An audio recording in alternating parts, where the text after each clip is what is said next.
you had this money to make it your first $1 million. You know, when poverty sat you down on a Monday morning and told you Sakabi MSC to be broke when you sold your 2 cars. Wow. To pay salaries. Did you have a different feeling when you hit 10 million? So after 10 million, you didn't have a different feeling. What about when you hit 100 million? No, I did not. You still felt the same way? Yes, I felt the same way. My greatest value I got from independence was not the education in terms of academic, it was the education in terms of friends. The people I met there are quality people. People who have weird expectation from real estate. There's always a problem. You're cooking in the kitchen, you gotta feed the heat. Even experts did not foresee that dollar will be this high. You have to count your cost first and consult professionals. Real estate has become number 1 when it comes to generating, improving or contributing to the GDP of Nigeria. Overtook oil. Like Nigerian real estate, African real estate is at its infancy stage. If every 10 to 100 people you can make one sale, then talk to thousands of people. Clear this sale. It's just a game of numbers. You can't be depressed until I did real estate. Wait, what kind of kept you on going and saying, okay, there's something in this real estate, I can do it? To be honest with you, Dr. Jerry Ademola, what was your background like and how did it contribute to who you are today? Okay, my background started, I grew up in Ibadan, Lagos, right? Spent most of my years in Ibadan. My dad is a pastor, right? He has a church in Ibadan. There's a branch in Netherlands. I think Ekiti or so. So, you know, I have the background of a church boy. Basically, that's how I grew up.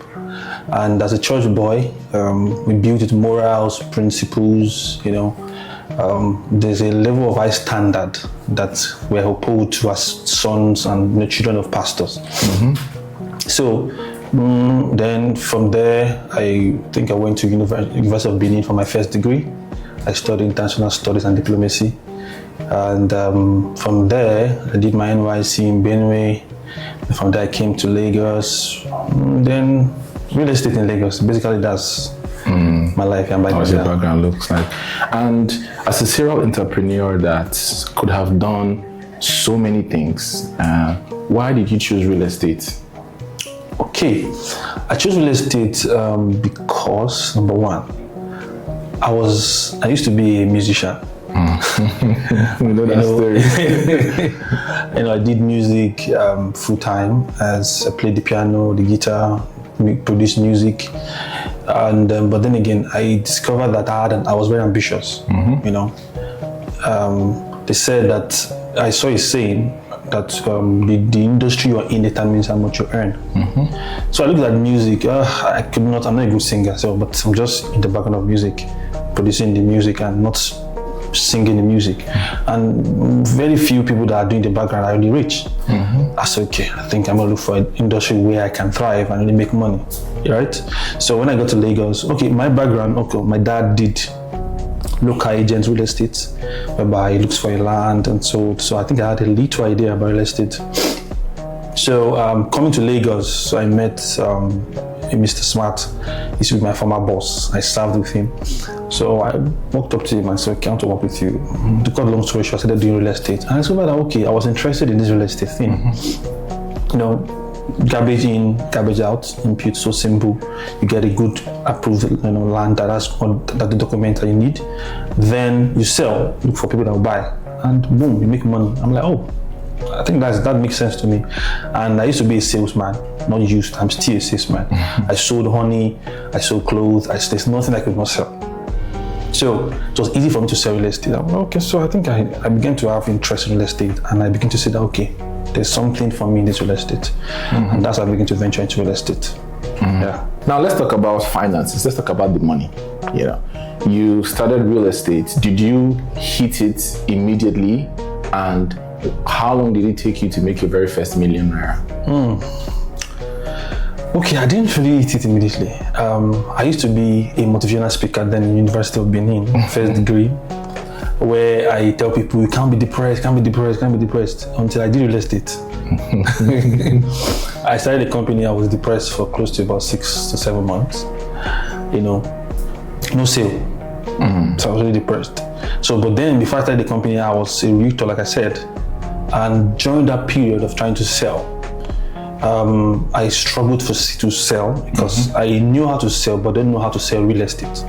So I had to learn. So I made my first million when a friend of mine told me that, okay, he wants to buy a land. So actually, I think it was 300K or so. Then I think I doubled the price. So he sold me 600 and I sold it. And after a while, sister bought 600, sold it, give, and that was a Friday. By Monday, I had made $1 million. So that's how I made my first million. So was it so from that experience, did you have a different feeling when you hit 10 million? So after 10 million, you didn't have a different I didn't have a feeling, yeah. What about when you hit 100 million? No, I did not. You still felt the same way? I felt the same way.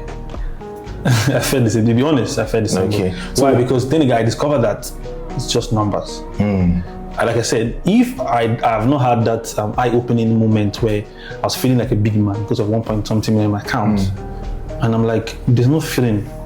It's just figures. What if the phone just disappear and the money just clears? The same way you are. Nothing changed. It's just so you are the most important. Thank you. You're the constant factor. Yeah. So if you ask billionaires now, people that are rich in multi-millions in dollars and also billionaires in dollars, and watch the interviews, they will tell you the same thing. It's not the hardest money to make is your first $1 million. The next $10 million is easier than $1 million. The next $100 million is easier than the $1 million. Why? Because then again, when it happens to you, like you've broken the jinx, then when it happens to you, everything becomes possible. So the difference is that you change your picture and put systems in place to bring in, to make it so more. 100 million is hard. Like, look, let's put it naira now. 1 million naira is harder than 10 million. You can make 1 million naira with hustle. You can make 10 million naira with maybe your friends. You can make 100 million naira with trust and connection. You don't have to struggle. So I think that's it. So I would like to shift a bit to something interesting, also relating to finance. Have you been really broke before? How did that feel? And how did you get out of it? When poverty sat you down on a Monday morning and told you Sakpabia Messi. Yeah, I've experienced it 1,000 times. Being broke, they say the state of your pocket. But poverty is the state of your mind, right? So there's a difference. But there's a time where I was both broke and I was both, in poverty, So being broke, really, yes. To be broke when you sold your 2 cars. Wow. To pay salaries. Yeah, so when I started, I thought the first 7 months was crazy. I sold all my cars. To pay salaries, to pay office, to run the company. There were times where I didn't have 10,000 naira in my personal account, all my accounts, my savings, and also company, because I cleared everything just to run the company and all. So yes, Sakpabia Messi. There were times where it was tough. I'm not saying now it's all perfect and rosy, because then again, our industry is a lot, it needs funding. We're always needing funding, from time to time. But yes, I've been broke. I know what it means to have. I know what it means to have bound, like Paul said. So then again, yes, I've been broke. I know how it feels to be broke. When you are broke, what happens to you is that you become helpless. There's a lot of things you want to do. You become tired. You can't do a lot of things. And especially in a society whereby people rather give nonsense money than give people that are, doing good things money. If I go now and wear a woman's clothes and I do a nice video, I might trend, and somebody will just call me on and say, tag his account. No, I can't. Let me send money to him and just bless him. But you are doing this business, having sleepless nights, and then again, nobody just sees you. At some point, then again, so being broke, I think it comes with being an entrepreneur. Ready for the first formative years, which we are in. So being broke is part of it. You get broke. That's why sometimes you have a lot of mood swings. In the morning you are happy, in the evening you are sad, you're just down because of, you are boxed to do a lot of things. And guess what? Nobody knows. Because no matter how good your intention is, if you don't voice it out, nobody's going to care. So you have a good heart, I want to do a lot of things in this industry, I want to do a lot of things in my life, but then again, there's no money to do it because you are broke. Nobody cares if you have your idea, your dreams are in your heart, my brother. Just you and God knows them. So being broke, so I know, Okay, so you mentioned the feeling of helplessness. and also the feeling that, like, I mean, you said something, no matter your good intentions, you want to deliver a project, and we're going to talk about all of this now, and maybe you have to shift the dates, and you're battling with raising funding. The only thing that somebody cares about is, I've given you my 1 million, I've given you my 2 million. I don't care what's going on. So how do you get out of that feeling of helplessness? You know, is it something that you feel the helplessness and you're staying there and waiting for a miracle, or you pick yourself up and, you know, try to, how do you get out of the feeling of helplessness? You said something about waiting for a miracle. I think I'll start from there. My dad said miracle is when a blind man sees a lame. Okay, when a blind man sees a deaf. When a blind man sees the dumb, telling the deaf that the blind. Right? I think I'm getting it. So seeing the barren woman, a lame person crossing the road to help carry the baby of a barren woman. Do you understand? That's a mouthful. A mouthful. Yeah. So basically that's it. So but then I ask people questions. I believe in a miracle, God miracle, and I said, yes, something. Yeah. I'm a strong believer, right? Jesus is the way, right? But then again, is God's perfect way miracles? No, biblically, no. So if you are waiting for a miracle in your business, right, you are the miracle. Miracle has been put in you, and miracles in business are bound by action. Cast your bread upon many waters. So being, in a helpless position, I do my prayer. You have to pray about your business, got to expand it, to bring customers, favor and the rest. After you are done with that, if you like spend one year, when you are done with that, you go and plant. So after being, in the place of helpless, you've prayed, you've done what you need to do. After you've done God's part, that's prayer means you're bringing God to his own part. You do your own part. How? Because then again, nobody cares about your business. Nobody cares about you. I think I'm learning that the hard way, right? Nobody really cares about your business. Nobody cares about you. Nobody cares. All they want is everybody cares about themselves. And that's be honest. Nothing bad about loving yourself and somebody else. Because the Bible says, love your neighbor as you love yourself, no more than you love yourself. So the truth that nobody cares about you, they care about themselves first.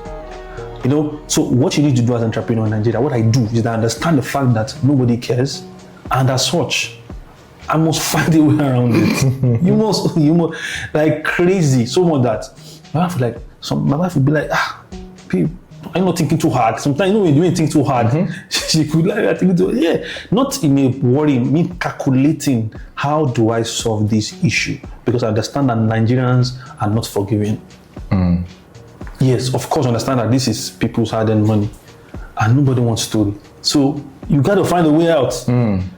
As such, nobody cares how you find the way out, but you have to find a way out. So being helpless means that actually, if there were governmental help, maybe some things are functioning whereby you have access to genuine loans, with regulatory bodies helping on this, securing these loans and also processing in the right way. Yeah, you're not helpless, right? Because the idea is that we're trying to solve a problem. Housing deficit as Nigeria and Africa at large. So, but the bottom line is that I always find a way out. No matter what it takes, go find a way out. So this is entrepreneur. So being helpless is part of the job. Yeah. Unless if you don't want to do it, if you don't want to cook, you don't like the heat of the kitchen, leave the kitchen. You're cooking in the kitchen, you gotta feed the heat. And when you feed the heat, that's part of the job. Make the food sweet. Very sweet. So find a way out.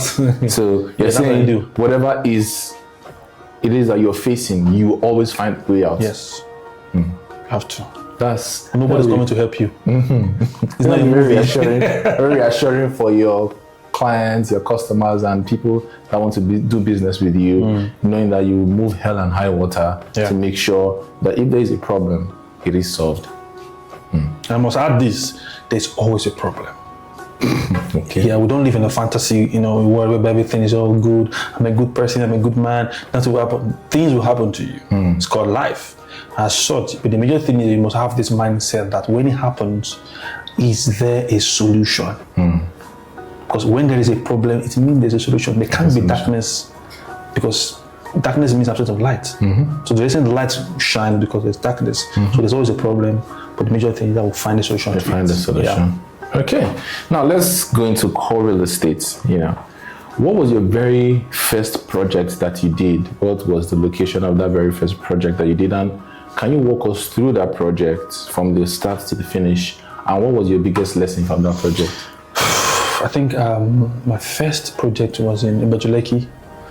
A young lad with zero experience ventured into a project. It was in Ibajuleki, and it was a landed project. It was supposed to be a site and service, whereby provide line for people, provide basic amenities, fencing, documentation, road, drainage, and lights. Lessons. I won't be saying the story with the lessons I've learned. First of all, I understand that never venture into a product or a project rather, or more appropriately, if you've not calculated the costs and have data of the Nigerian economy. Because even experts they did not foresee that dollar would be this high. Nobody saw it coming.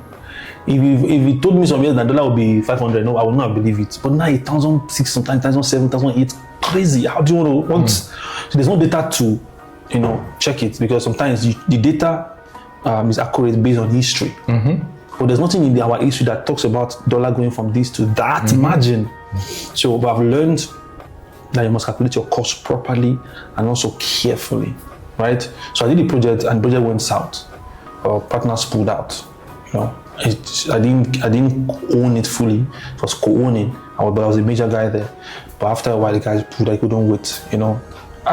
People have weird expectation from real estate. I have to buy real estate in 1 month. After like 6 months to 1 year, I made money. Real estate, the power of real estate is in its waiting. The currency is waiting. So by then they pulled out, and I lost everything there. We did a very massive road. Spent money, a lot of money there. It was a waterlogged area with sand field. Did a lot of dredging, a lot of using swamp boogie and the rest. But everybody pulled out. I was all alone with my customers. But I told them, okay, customer, this is what happened. I had to be honest with them. This is what happened. We have to pull out. Some wanted their money, we refunded. So as I sold 8 of things, refunded the money. Some said they don't want their money. To give them land, they want land. So I had to look for land. It took me a couple of months, but we achieved it, and we sold to everybody there. So the lessons I've learned is that, number one, you have to count your cost first and consult professionals, as emphasis on professionals. Entrepreneurs, we have this zeal, we are very fired up, we come with energy, man, we learn a lot too. Lagos, they will humble you. That's right. With the energy and things going on right now, man, everybody's humbled. It's good, because then again we learn. The essence of disruptions is that there's growth, there's a new changes coming. So it's good. So I've learned a lot from that. From that project, you learn a lot. Never high expectation about the product or your project. Just have normal good expectation, moderate. Don't overshoot expectations to customers. People, when they hear things from you, they'll definitely hear from that perspective. People always hear from your perspective. You can say 1 and though that saying is 11. But you said 1. Why? Because it's their perspective. So don't overshoot the expectation. Just make sure you under promise, over deliver. So would you say that first project was the most major real estate loss, or were there other projects that were that you lost more than your first project? In terms of figures, money, yes, no, it's not my major. But it was dear to me, because when there's something about having your baby. Your baby project, something that you're supposed to use to launch yourself to the world, and it just come crumbling in your face. So to me, that is like the most painful one. It's not about money. I've bought some properties. I've never launched the product already, or even sell to the public, but I've lost it. And nobody knows. It's still part of my books, minus. But that one was dear to me because of the fact that I put on my all. Now I never knew much, so. And that was your debut, very first project. Man. Okay. I mean, a lot of people would have called it quits. Your very first project, you were coming into the real estate industry, and you met with this, all of these issues. Why didn't you quit? What kind of kept you ongoing and saying, okay, there's something in this real estate, I can do it? Okay, I think there were times where I almost closed in real estate and just said, I'm just going to give up. I'm just, I beg, why would they do it? I have to do but what kept me going is I'm not a coward. Yes, I don't chicken out in the face of challenges. I chew them as bread. When they come, I face it on. Because I believe that everything I'm doing is based on my action, conscious action. I was not forced to do it. So why would I quit when I knew that I'm supposed to do this thing? With my eyes open, my brain is all clear, my mind is all clear. No, I was not, given a mind control to do it or no control. Yeah, but I did it. So I stayed in real estate because then again, there is potential. If you follow the data, but real estate has become number one when it comes to generating, improving or contributing to the GDP of Nigeria. Yes, real estate has, kept on going fifth, third, second, and first. Overtook oil. That was like the most remarkable thing that happened in real estate. So I'm in real estate because I want to do it, and I like to see my things done. I don't do something halfway. I always bring everything to a successful conclusion. And that's my way. So no matter what it takes, no matter how long it takes, I intend to be. I will not be remembered as the guy choking that in real estate because of little. I will stay there. Let's die fighting. Yeah, that's it. That's my kind of person. Yeah. So, Dr. Jerry, as a real estate entrepreneur, when you were a newbie with no connections and you didn't know anybody, how did you raise funds to execute your first projects, the major projects that you did? And then you did mention that you had some investors on board when you did your very first project. And for people out there that are also looking to start to develop or come into the real estate industry, they may learn one or two things from your experience and how you did it. Okay, first of all, what I did was I looked within myself, how I read a book by Scott Anderson and Grant Cardone about how your first million is always in your contact. So I said, okay, my friends, we get money. So I was like, I began to ask my friends, and God will do it. At that point, my friends were making money some way. Even had jobs that were paying them well, smart cars. I was like, okay. So I reached out to them. They gave me money. That's why anybody that comes to meet me, my close friends, and say, okay, there's a project, I want to go for a project, I have an idea, I like to invest in them because then again, people also invested in me and believed in this dream and vision I'm trying to push. So then again, I did that. Then I reached out to people by writing proposals to companies. I became a proposal lord. I mastered proposal. Then there was no ChatGPT now, so I was just checking online how to write this thing. I began to write, and I kept on getting better and better at writing proposals. But then again, none of them were successful. They didn't believe, I'm just a small boy. The company is just a many months old. How would I give money? The company was about 2 months with them, TAC. So I was looking for money. So, but how I got my money was through my friends, right? Like I said, I was also a realtor too, so I sold, but then again, it was not much. So, but my friends and people that believed 1 million, 2 million, they just gave. So I was able to raise money. And that's why I would advise people, young entrepreneurs to raise money, look within yourself, because the truth, that is where your first million will be. Nobody who does not know you come and give you money. It happens, God can send, divine helpers, but it happens like only 1 million. So you just don't have to wait for miracles to happen. You go create your miracle because you are the miracle. Talk to your friends, let them link to somebody that has money, somebody that has something to spare. Say your vision to them, present it to them in a PowerPoint presentation or in a very visual way. Let them see it, believe in it, and you can do it, and that's it. Yeah.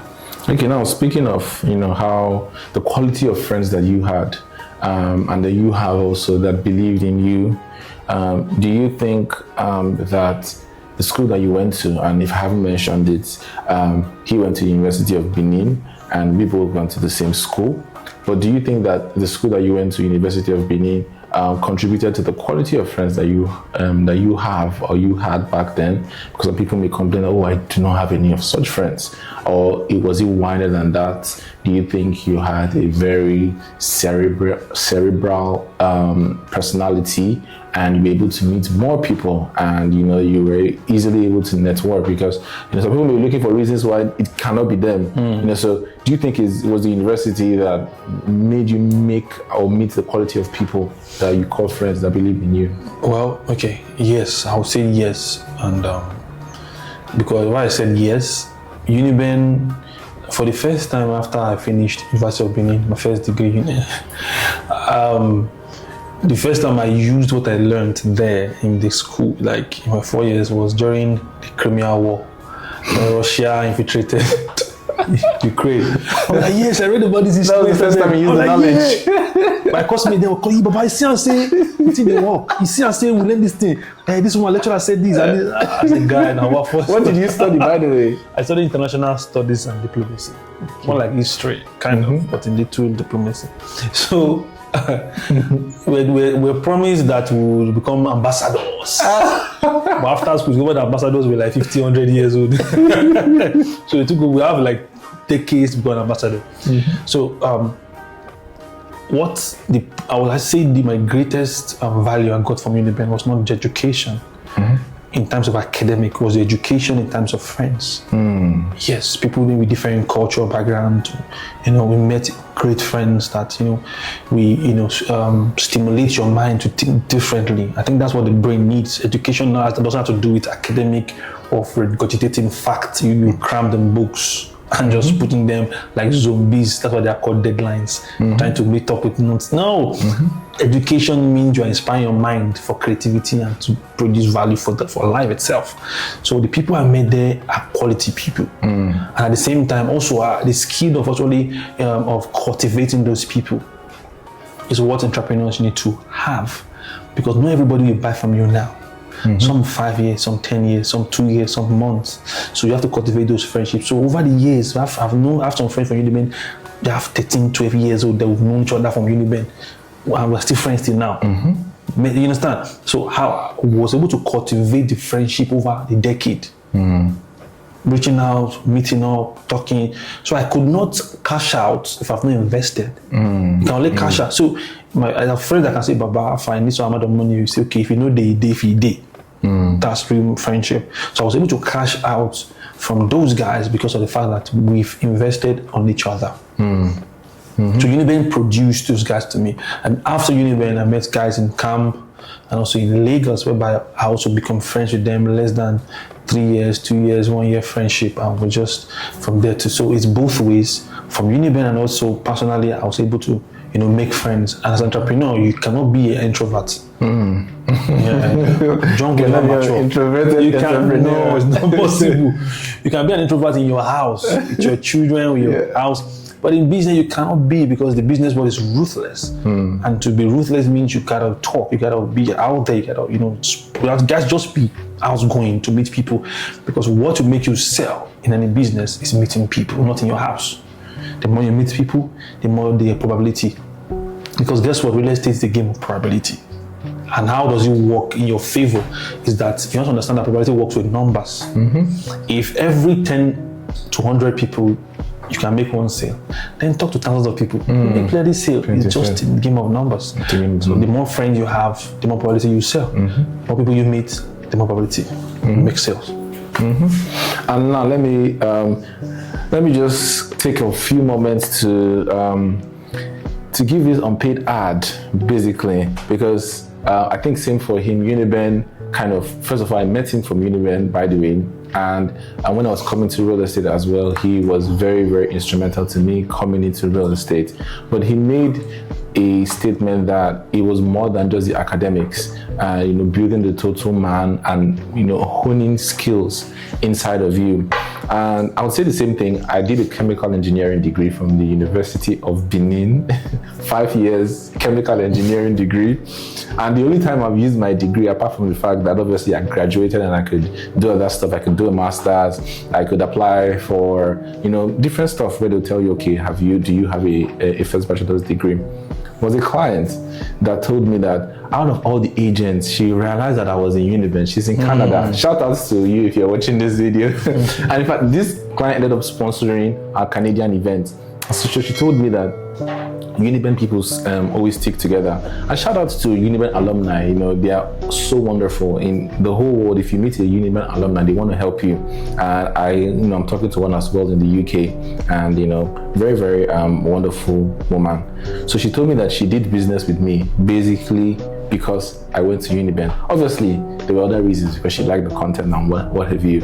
And I told somebody, at least I used my chemical engineering degree. That was a very after many. So that was actually me using and taking the learning, because when you look at in the Western world, and they have especially Ivy League schools, they have a very, very close-knit alumni network that help them get jobs, help them get funding, raise funding. And I think we are seeing it with some schools like Uniben, I think OAU, Covenant, the alumni, they do so really well. So I think, just to add to what you said, the university that you go to can also contribute to your success, the quality of people you meet, because we're a very heterogeneous set of people then in University of Benin, from the north, south, east, and west. You could meet a whole lot of people. So my next question will now be, if you could go back in time to your younger self, what do you think you could change about decisions that you made that would probably change the course of your life for the better? To be honest with you, at some points in my life, if you ask this question, I'll have given you a very, very, and the answer I'll give you was a couple of things to change. But now I'm thinking about it, nothing. There's nothing I want to change, because I think I'm a summation of the experiences, the pain, the mistakes, the errors, the learning, the growth, everything, the scars. I think I don't want to change anything. Then again, it's God's plan for me. Yes, I must go through it. I don't want to change anything. I'm okay. That's great. Okay, now let's also go back to real estate now. What exactly is happening in Ekpe? I don't want to put words in your mouth, but it sounds like a vague question, but I know you understand me. What's happening in Ekpe right now? Okay, we have to understand the fact that Nigeria real estate, let's put it, let's say Lagos real estate or Nigerian real estate, Africa real estate is at its infancy stage. I said that intentionally because then again, means there's a lot of growth from puberty. You start growing hair as the child grows, the voice change. You get, girls have different things when they're growing. The men, their voice crack, they have beards. So real estate is growing to become a full, mature industry. As such, there will be a lot of shiftings. Nobody's a perfect entity. Nobody's perfect. So what's happening in the place is basically shiftings that will bring growth, development in the long run. As such, there will be a lot of shakings. My friend calls it shaky. So it means that Ekpe wasn't, based on what we've seen, Ekpe wasn't 100% planned until the governor, one body came with vision about Ekpe. Let's make this place amazing. Let's make it this and that. So then again, a lot of people were going there when billionaires like Ademola, Dangote was going to build Dangote refinery. So these stories went viral. We started buying Bejuleke and Ekpe. Right? People are anticipating, when people are going to real estate, follow them. So as such, people were not educated about the plans the government had then. So the Ekpe was not really zoned the way Lekki, Koi, Ajah zoned and planned. So people started going there with that knowledge, with that proper education. A lot of developers, we all went there. So as such, when Lagos State was now ready to now really plan Ekpe, there were a lot of shortcomings that we developers had, and people that bought land and sold land there. So now what's happening is that people need to now realign. The government has finished zoning it now. So this place, location belongs to this place. This is a road here, there's a massive project there. So now it's now clear for people to now say, okay, now this is that. Right? For example, now you know where the LCC is, Lekki comes at the center, the toll gate is there, the bridge, those things. Those are things that are now clearer in Ekpe. They are clearer. So that's what's going in Ekpe. there's no construction or any government development happening in the world that would not affect people.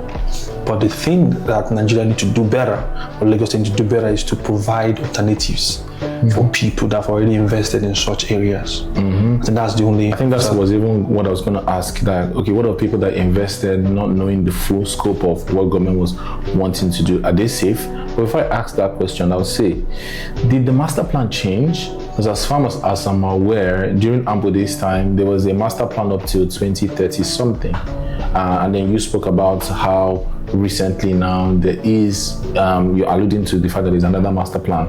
So was there any change at any point in time? Like I said, real estate in Lagos, Nigeria, Africa is at infancy stage.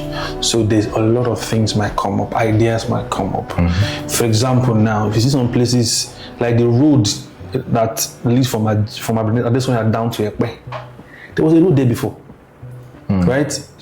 From that Ademola to close to about General Payne to Shangotedo, the Lagos Business School, they did the road a couple of years back. Normal third road. All of a sudden they destroyed the road, and a big, very concrete, strong road. Why is that? Sometimes those things happen. So when there's a need, maybe an idea from an investor abroad or foreign guys come and say, let's do this better. So it changes. I don't really have the full details of the information. No, I don't work in the. I'm not a politician. Not a businessman. But what I'm saying is, I'm not really working with the government. I'm not working in NTDA. I'm not working in the general office. So I don't really know much details. What I know, what I've heard, that I'm saying. So then again, for example, the coastal road that was shifted, just to adjust based on some other things. The alignment shifting and everything. So probably that's what's happening in Ekpe too. And then again, like you said, there should be proper, like I said, not you, there should be proper way to actually adjust these things that would not affect people 100%. Yeah. Okay.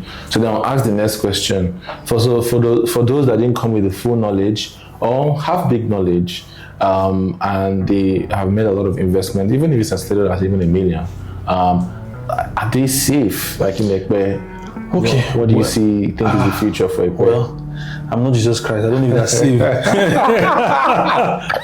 But I'm not saying that in a critical way. But my point is this: it's better. It depends on how you bought your property. If you have bought, I think that if you bought from a real estate company, there should be also measures to also help, maybe from reallocation to refunding. But usually, some of those things are not developers' fault. Because everybody, I know, no developer wants to just buy the land and just leave it like that and government come and take it, or there will be something. Before you buy, you must do your register survey. You must go to there and tell them, okay, this land, should I buy? Is there a plan here? They will tell you no, yes. So maybe in the future now come and say, okay, this place now, part of your land falls under a road to construction, or this part of stuff like that. So it's quite a messy thing. But ultimately, there should be ways where developers who people bought from should be able to curtail this thing. And clients also need to understand that some of these things are not their fault. We are living in Nigeria, for crying out loud. Exactly. So it's just more of understanding on how to help. Because like I said, there is always a solution. Like my people in my village will say, where there is a problem, the elders will ask, where is the power of the tongue? There must be proper communication, dialogue, and there's a solution to every problem. Yeah, so that's it. All right. So now let's talk about you. We've talked about the government, talked about the whole lot of things. Let's talk about you. What are some of your current projects that you are doing right now, and some of the future projects that you're thinking of doing? Okay, currently I have a product in Ibadan. I think I've mentioned it before in one of video did Ademola Gardens, Ibadan Monia. It's facing the express. It's more of a site and service. You buy, you keep hold for a long time. Ibadan is safe compared to Lagos, when it comes to Ibadan, because it's even cheaper. Because the real estate there is quite, it's not as expensive as Lagos. A lot of people are venturing there because then again it's close to Lagos. It's just 15 minutes drive to Lagos and all. So Ibadan. Then we have in Ibejuleki and then Egbe. It's a small property that we're selling there. So let me take you back. What is the price of the Ibadan property? Okay, the one in Ibadan currently is 2.7 million total package, documentation and land. And we're even doing instant location for people. You buy again instant located. no stories, so that's for 500 square meter. Then 300 square meter is 1.8 million 300 square meter, and I think that's it. Then also there's acre deals. You buy an acre, you get cheap, and you get a particular. But from the layout, you get a street named after you if you buy an acre. Yeah, so it's not we're not promising anything extravagant, and it's just basically security documentation. Yeah, that's what I promise in the estate. Security documentation, road, yeah, and it's a table land 100% dry. You don't have to do any sand filling. It's very strategically located, facing the Monia Iseng Expressway. That's a federal road. Yeah, so then we have a project in Ibejuleki, Lagos, in Leregbe. And it's not a big project, like I said.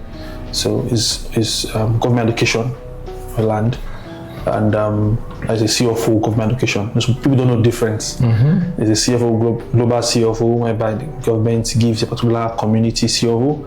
There's a CFO for individuals, and there's government allocation CFO, means you bought the land from government. From the government, yeah, basically. So, or you have your land and you went to the government and pay for them for allocation. So allocate it to you. That's another way of putting it. Then we have a building. So how much? Okay, does that one? 25 million for 500 square meter, 18 million for. Is that an all package? Yes, all payment, all package. So any price I'm saying, it has to be inclusive of all inclusive. Then also we have a building project in Ologolo that's close to Kate, Ologolo. It's behind Residency Hotel. It's about 28 units, 10 units of 3-bedroom, 14 units of 2-bedroom. Yeah. Then about 4 units of 4 bedrooms. Is that the penthouse? Yes, the penthouse. Okay. Yeah, 4 bedroom. Yeah. So it's the 2-bedroom is 150 million total package. We have a payment plan of up to 1 year, deposit of 40 million for both the 2-bedroom flat and 3-bedroom flat. Why the 3-bedroom of how much? 40 million. 40 million, okay. Yeah. Why the 3-bedroom is 118 million? The same deposit for 40 million. Why the penthouse 4-bedroom is 300 million? Deposit is 80 million. 80 million. Yes. Okay. Why should people buy in your Ologolo project? Why do you think people should buy? Well, I think for a couple of reasons. I do shortlet, right, in a little way. So I discovered that shortlet is gaining ascendancy in a very quiet and subtle way. Last year, if you check the amount of people made and people might not be able to afford properties in Lekki, Admiralty Way, Koyo, VI, because it's a high-end area. So we discovered, okay, where can we get a product where it's also good, in a good environment, no water issue, because Lekki people are afraid of water issue, no water issue, fantastic property, good for living, family with standard. I'm sure we see designs of this project. There's a lift, elevator, water, and most importantly, ample parking space. Each apartment have 2 car park per apartment. Even with 2-bedroom, you have it there. Is that underground parking? Underground parking, yes. Okay. Fully, it was designed basically for people who want to live and also want to do short-let apartments. So, what you need is inside, for investors. So, why you should buy this project? Number one is that we are doing Eco EVI standard in terms of size. Means you don't have to be having your kitchen, it looks like. You get my point. Like UK standard. That is not I never said so. So for ladies, I want my kitchen to be big. It's quite spacious. The rooms are spacious than the standard, size for people that in that particular axis.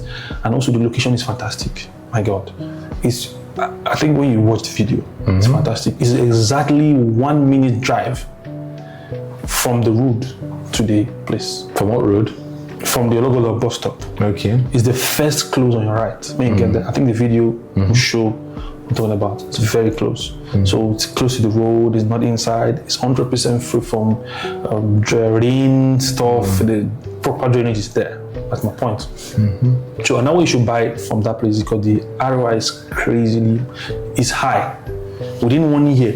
Now, in that axis, properties, 2-bedroom flats are sold for as high as 180, 200. 3-bedroom flats as high as 210, 220, 230, 240. That's what they're selling there. But we are selling at pretty, off plan, right? It's an off plan project. So by the time the project is done, you're making about 40, 50 million already in profit. So imagine waiting for a year or two. And guess what? If you put a short leg there, they will rush it. But then again, people look at short leg for accessibility, security, and water.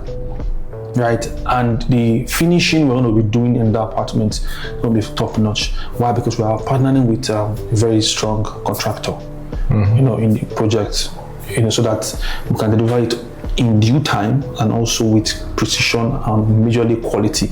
We're not promising you luxury, like luxury has been used everywhere. We're promising you quality over luxury. Functional. You know that you use your house, everything's leaking. No. So we're trying to also put that in consideration for people that are buying. But when you check our designs and what we're doing there, you see that okay, this thing, something about these guys and what they're doing. So that's our aim. Okay, we call it luxury at the same time, but then again, not in the aspect of type of luxury. Thank you. That's what I'm saying. Not you're putting POP, calling it luxury. But this is not. Nigerians, we throw that word. We use it a lot. So I think for people that still like luxury, it's luxury. But what we mean by luxury is standard, finishing, quality of cement we're using, quality of build, the structure, the engineering, everything. That's what we call luxury for us. Because it means it's more important that we say luxury that is sustainable and long lasting than luxury that is leaking. Amen. So you did mention your build. Who's your builder?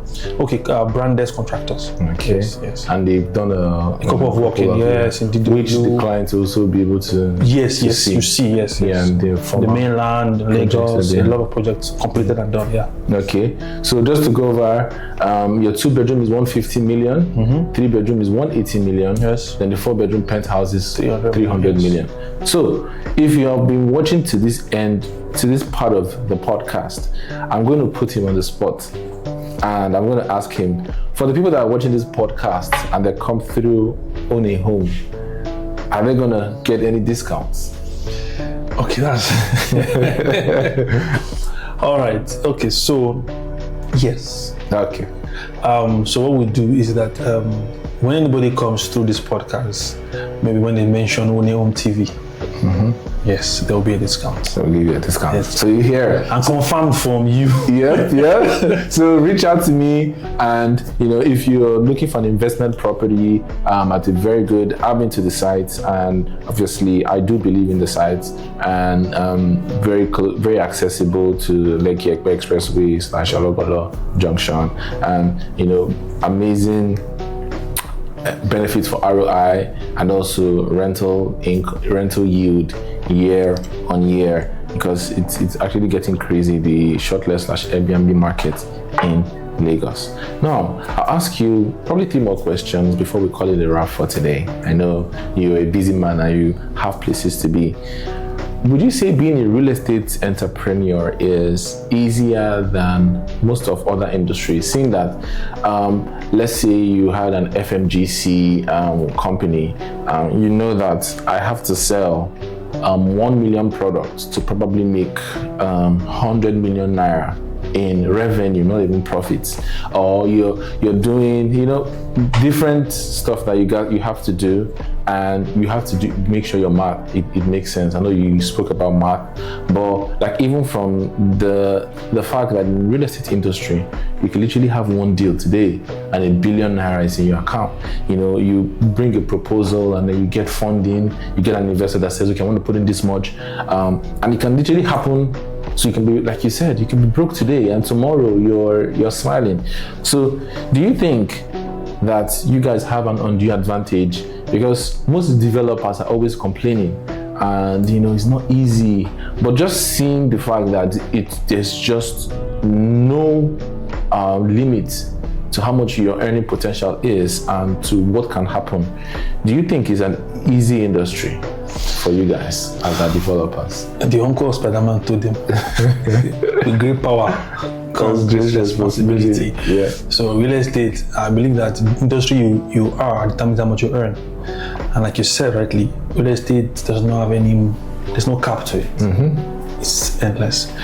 You can be making 10 million every week, and boom, you're making 100 million every week, just like that. So I would not say we have undue advantage, because there are industries whereby they deal strictly in dollars. Oil and gas. Yeah, those doing that, but we deal more in naira, But yeah, real estate has its own perks. It has its own good side and bad side. So I will not say we have undue advantage, because entrepreneurship is global. It goes across everybody. So there are people that are still selling. There's a man that did this potty. He did this in Lagos. We say shit business, good business. He did shit business, and the guy is a stinkily rich man. Stinkily rich, intentional. So is that every business has challenges. Just you have to find a way to leverage the loopholes that there, so that you can actually make money there. So real estate is very challenging. So I tell a lot of young developers to check your BP. No matter how young you are, because it's very, very, very, very, very, very demanding. So, but then again, like I said, every industry has its own peculiarities. You just have to find the balance, how to, enter the challenges and sort it out. Because entrepreneurship deals with you taking all the risk and taking all the profit. Yeah, that's entrepreneurship basically. So if you are entering the business, look for all the risk, look for all the profits, and which is it a good industry? I can go and become a teacher now, start doing teaching business. For the risk, entrepreneurship teacher.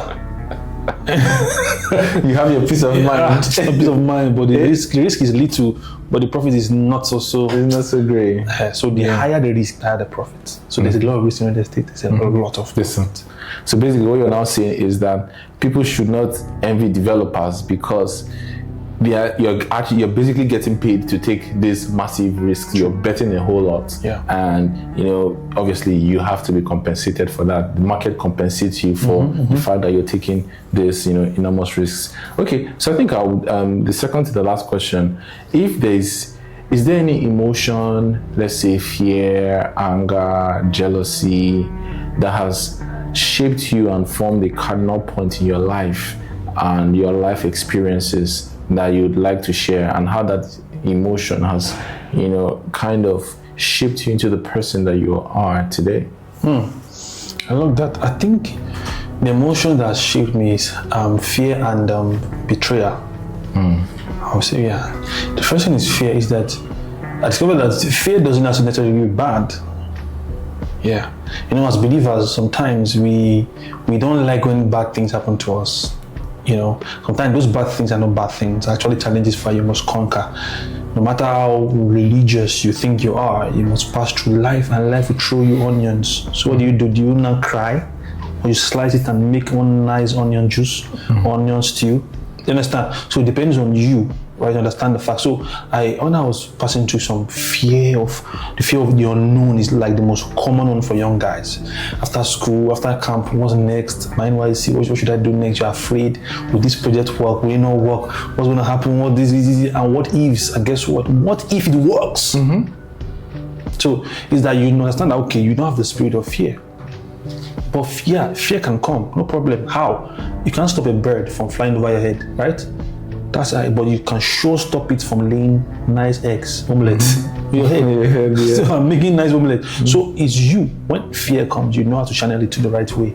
And that's how you use fear. So I discovered that those fears, guess what? They don't really happen. The things that you are afraid of don't usually happen. But if you anticipate it so much, it happens. Like Job said, the things that I'm afraid more, I fear more happen to me. So fear, no problem. When it comes, no problem. But you have to look for the courage within you and push it. Then the last one is betrayal. I never knew how betrayal felt until it happened to me.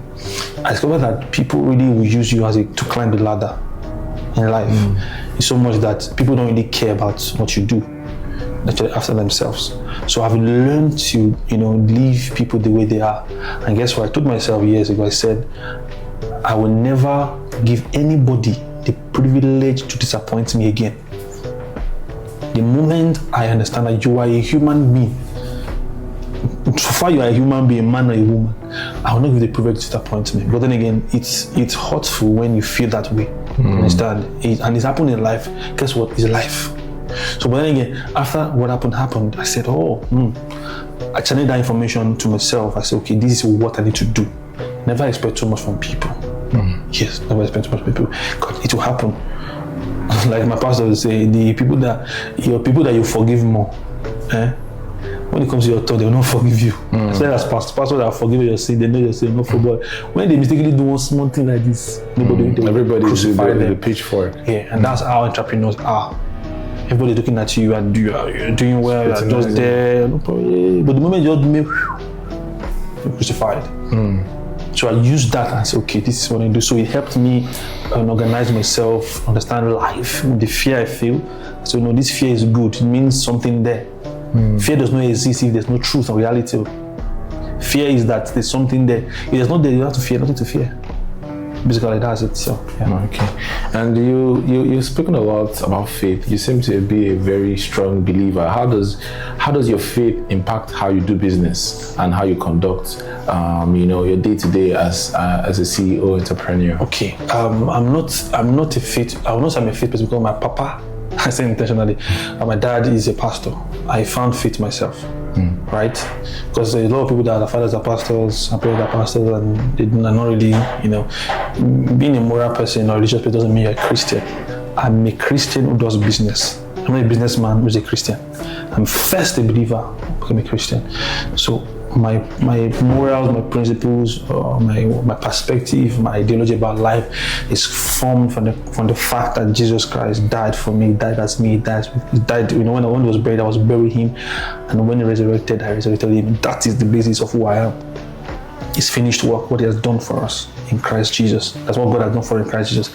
That's the basis of my faith. And as the basis of my faith means the basis of my business. So my business is run by that. Even the core values of my business is based on the same thing. Every of my staff knows this. Anybody that comes to me, if you talk to me in 5 to 10 minutes, you definitely know I'm a man of faith. A strong person of faith. Yeah, I got yes. Because guess what? We are living for God. Whether I like it or not. If you don't believe in it, no problem. But somebody already died for all mankind. If you don't believe it, no, you don't believe. But whether you like it or not, it's true.